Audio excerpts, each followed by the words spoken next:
Right guys, welcome back. So a bit of a different one today. We're in front of a whiteboard. So this will ultimately be the arc that I take when I continue teaching, when I'm just teaching myself and gathering my findings. But essentially, I've been going through a place in my life where I've just been wanting to think about this idea for a while now.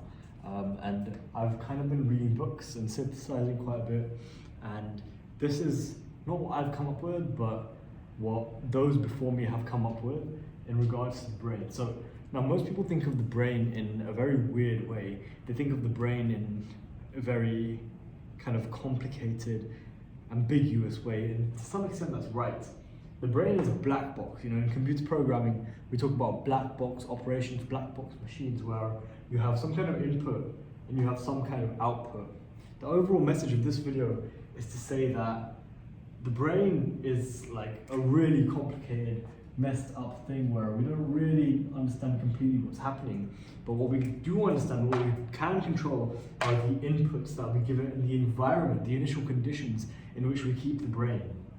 So the premise of this video is that to make change, to make real change in your life, it's not this arduous task of forming habits and pushing yourself up a hill. Maxwell Maltz, the guy who wrote Psycho-Cybernetics, he argues it's about the self-image.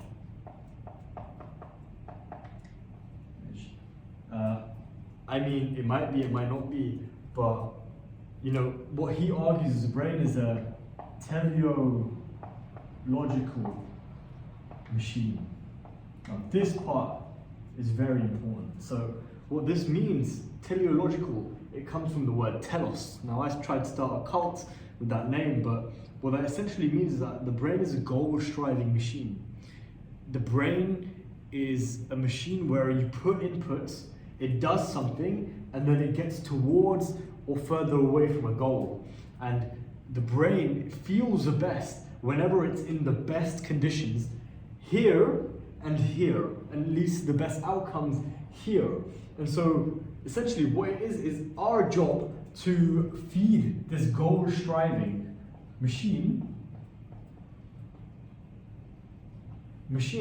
the best we can. Now, what does that mean? It means that we really need to think firstly about what environment we're in.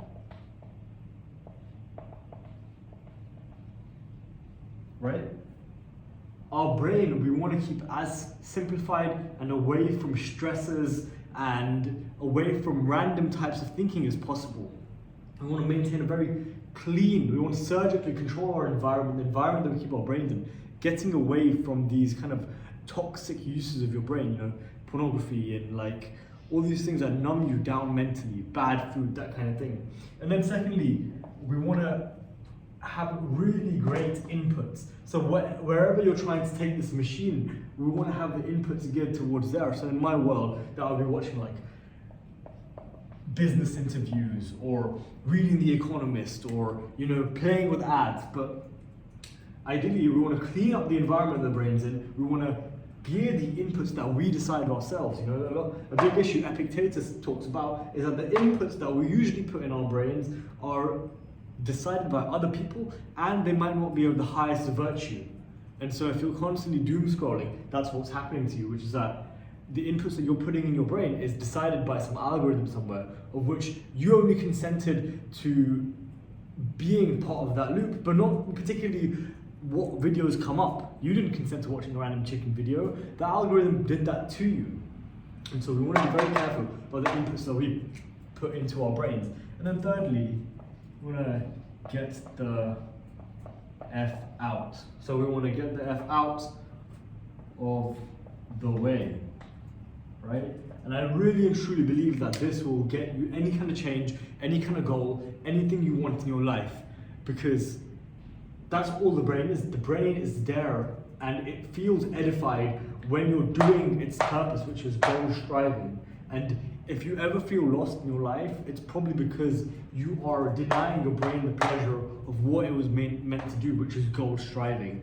So if you're not working towards something, your brain feels out of place. It feels like it's got nothing to do, right? It feels really mucky inside, and it feels like it wants to worsen the inputs and therefore worsen the outputs.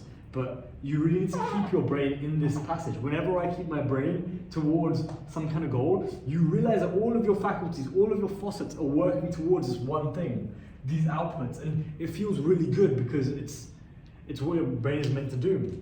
And then like you crave these inputs, you crave these good inputs for you, and the outputs become insanely good, better than you could ever imagine. But where most people fuck up, and where I have fucked up for many, many years, is keeping the brain messy, keeping the inputs shit, and then expecting for better outputs by sheer force, and that doesn't work.